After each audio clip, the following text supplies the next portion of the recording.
लोकसभा चुनाव 2024 के दूसरे चरण का मतदान अब खत्म हो चुका है और इस दूसरे चरण के मतदान में बिहार के 5 लोकसभा क्षेत्रों में ये मतदान हुआ है। इन 5 लोकसभा क्षेत्रों में से 4 लोकसभा क्षेत्र ऐसे हैं जहां पे गंगोता जाति का संख्या अच्छा खासा है। 5% से लेकर के 10-11% तक इनके मतदाता हैं।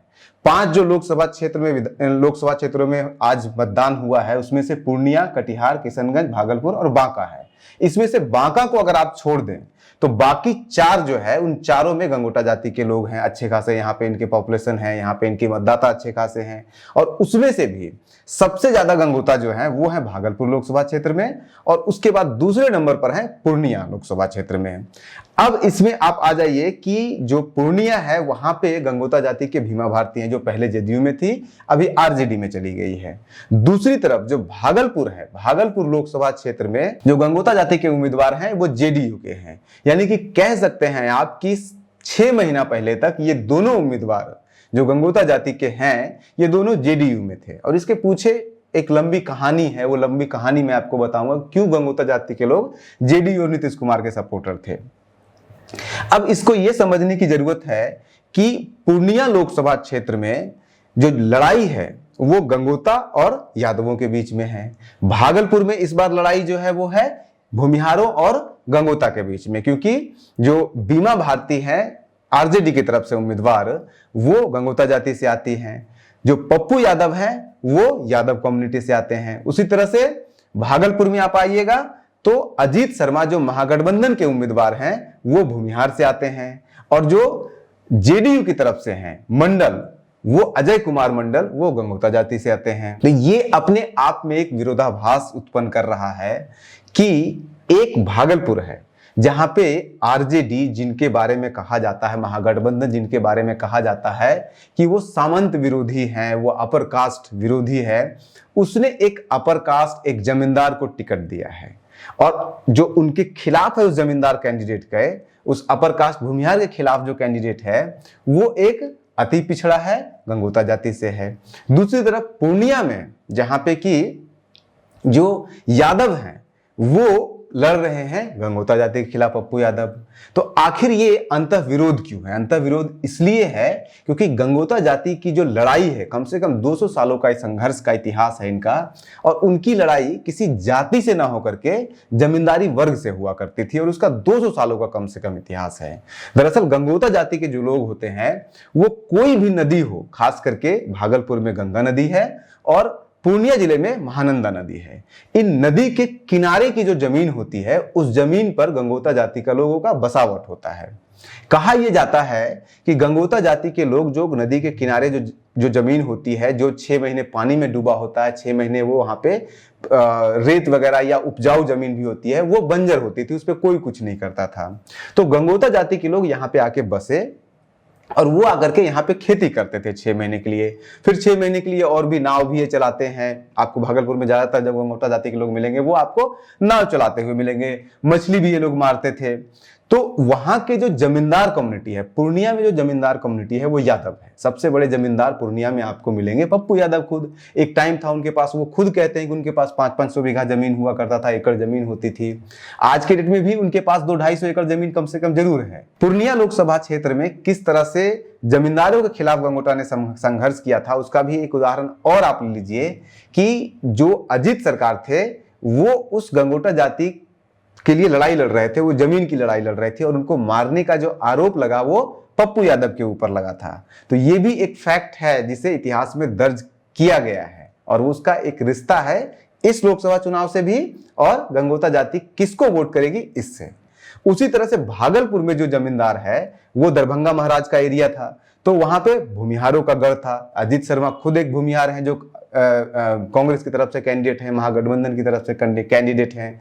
तो ये जो लड़ाई थी, जो 200 सालों का इतिहास है, उस लड़ाई में आपको साफ साफ दिखेगा कि एक तरफ जमींदार है, चाहे वो यादव हो चाहे वो भूमिहार हो, और दूसरी तरफ वहां पे जो गंगोता जाति के लोग हैं जो अपनी जमीन की लड़ाई, गंगा किनारे की जमीन की लड़ाई थी, उसके लिए संघर्ष करते थे। आपको बहुत सारे ऐसे उदाहरण मिल जाएंगे।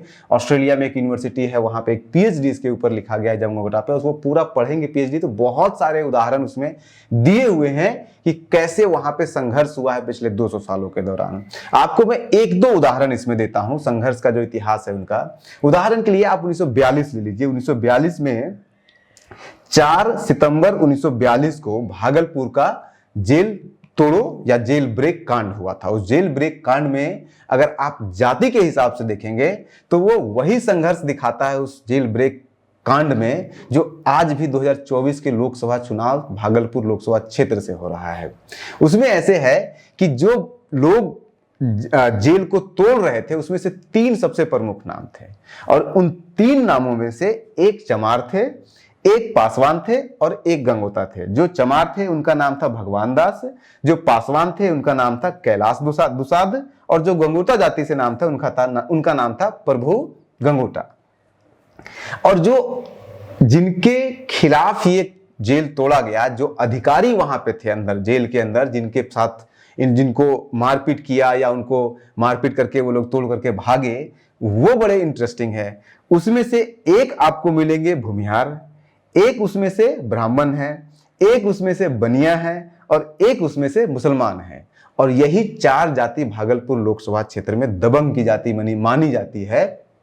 भूमिहार हो, बनिया हो और मुसलमान और आपको एक पंडित। और अगर आप पिछले 70 सालों का इतिहास भागलपुर लोकसभा क्षेत्र का देखेंगे तो 10-15 साल छोड़ दीजिए, अभी लेटेस्ट जो है उसके पहले भागलपुर लोकसभा क्षेत्र से या तो कोई मुसलमान सांसद बनते थे या नहीं तो कोई वहां पे भूमिहार बनते थे। एक भूमिहार बने हैं, रामजी जो थे वो भूमिहार बने हैं और उसके बाद फिर अजित शर्मा लड़ रहे हैं, या नहीं तो वहां पे बनिया होते थे जैसे सुशील मोदी वहां से हुए।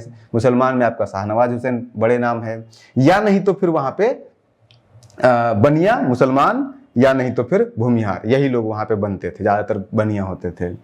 तो ये आपको जो लड़ाई है ये आज की लड़ाई नहीं है, वो बहुत पुरानी लड़ाई है। इसका और भी उदाहरण आप ले लीजिए, उठा लीजिए कि इस संघर्ष का क्या है कि अंग्रेजों के जमानों में अंग्रेज क्या करते थे, अलग अलग जातियों को अलग अलग स्टेटस देते थे।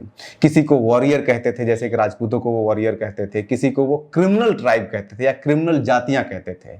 तो गंगोता को ये लोग क्रिमिनल कहते थे और कोई कास्ट क्रिमिनल है या उसको क्या स्टेटस दिया जाएगा उसके पीछे भी राजनीति होती थी। उसके ऊपर हम एक अलग वीडियो बनाए भी हैं और एक और अभी और बनाएंगे कि किस तरह से भूमिहार लोग पंडित ब्राह्मण का स्टेटस का डिमांड करते थे, उनको ब्राह्मण नहीं वैसे दिया गया था। उसी तरह से जैसे भूमिहार हैं उनको रिबेलियस कम्युनिटी माना जाता था क्योंकि 1857 की क्रांति में भूमिहारों ने बहुत बढ़ चढ़ के हिस्सा लिया था, तो उनको आर्मी से बेदखल कर दिया गया था क्योंकि ये रिबेलियस कम्युनिटी थी। तो उसी तरह से गंगोता को रिबेलियस कम्युनिटी कहा जाता था। ऐसे आपको बहुत सारे उस पीएचडी को पढ़ेंगे, पीएचडी थीसिस को जो ऑस्ट्रेलियन यूनिवर्सिटी में लिखा गया है उसमें आपको सारे नाम दिखाएंगे कि कौन कौन सा गैंग हुआ करता था उस क्षेत्र में, भागलपुर के क्षेत्र में। और उसी क्षेत्र में आपको कुछ कुछ गंगोटा जाति के पिछले 2 दशक से आपको विधायक निकल करके आते हुए दिखेंगे। उसमें पूरा लिस्ट आपको स्क्रीन पे भी दिखा देंगे कौन कौन गंगोता जाति से विधायक बने हैं, आजादी से लेकर के आज तक किस जाति से बने हैं, किस पार्टी से बने हैं और कब बने हैं। और उसमें आपको एक खास पैटर्न दिखेगा, कुछ खास क्षेत्र जो बिल्कुल नदी के किनारे हैं विधानसभा क्षेत्र, वहीं पे ये लोग जीतते हैं।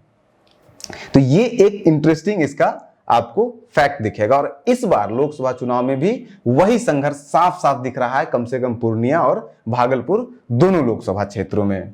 दरअसल इस संघर्ष के पीछे कहानी जैसा कि मैं बता रहा था कि गंगोता जाति के लोग वहां पे करते थे खेती, आके उन्होंने खेती किया, बंजर जमीन पड़ी हुई थी। जब उससे उपज होने लगी तो वहां के जो जमींदार है वो उनसे टैक्स मांगने लगे कि ये जमीन हमारी है, और उसके ऊपर मालिकाना हक उन्होंने जमा लिया कि चाहे कोई भी जमीन हो, नदी हो या नहर हो, कुछ भी हो, उसके आसपास की सारी जमीन वहां के भूमिहार, खास करके भूमिहार के बारे में कहावत भी कहा जाता है कि नदी नहर सरकार का, बाकी सब भूमिहार का। तो नदी को छोड़ दीजिए और नहर को छोड़ दीजिए, बाकी सब भूमिहार अपना समझते थे।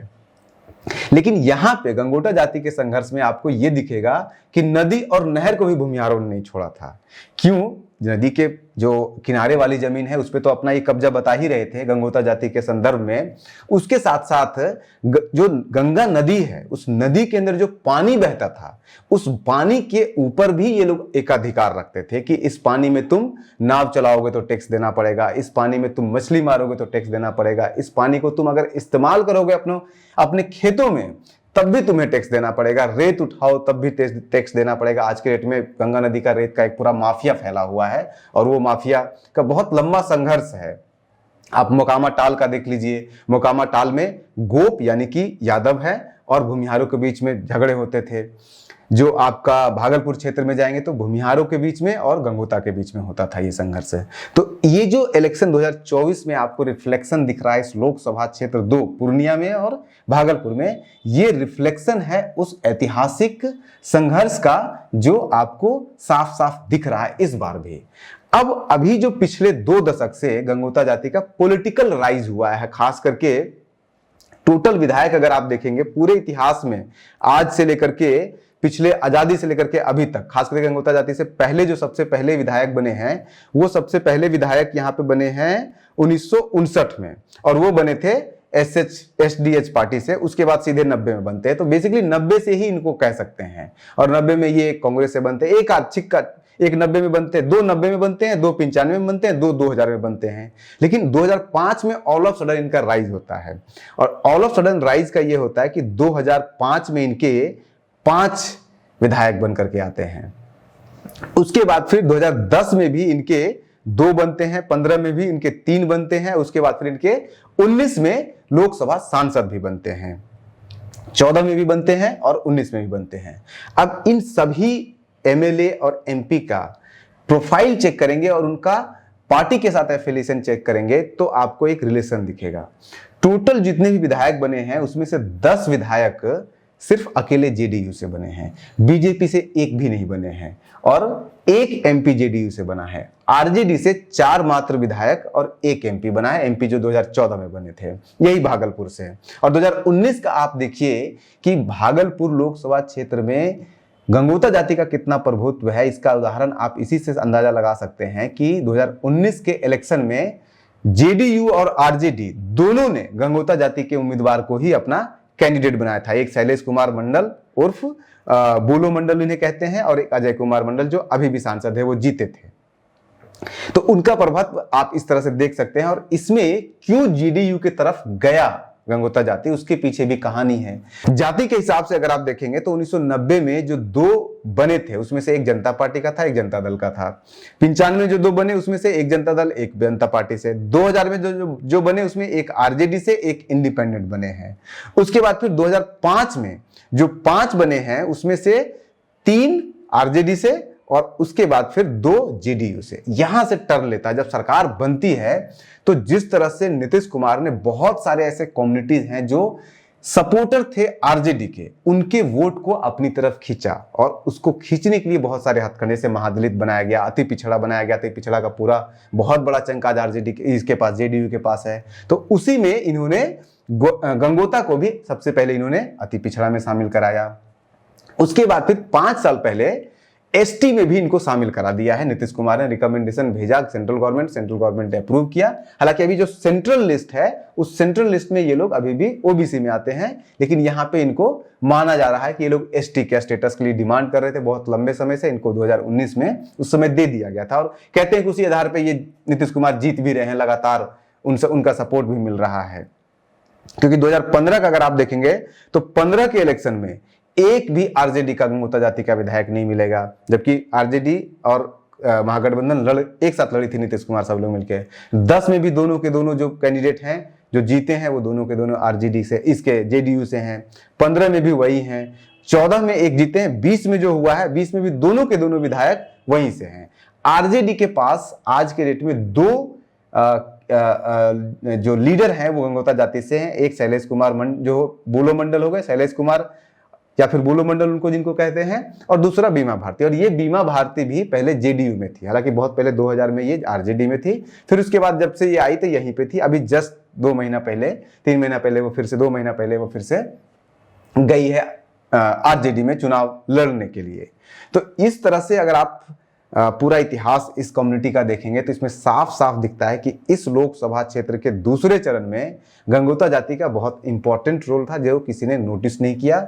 इसका अब क्या इस बार असर दिखेगा वो अभी चुनाव परिणाम के बाद ही नजर आएगा, लेकिन कम से कम इतना तो है कि बीमा भारती के उधर जाने से गंगोता जाति के वोट जो पूर्णिया लोकसभा क्षेत्र में जेडीयू को मिलता था वो इस बार उनको नहीं मिला है। और इस बार गंगोता जाति का जो वोट है जो जेडीयू को मिलता था भागलपुर में पूरी तरह से, वो इस बार बहुत हद तक शिफ्ट हुआ है आपके इनकी तरफ, जेडीयू की तरफ, और कुछ हद तक बीमा भारती के कारण शिफ्ट हुआ है थोड़ा सा आरजेडी की तरफ भी।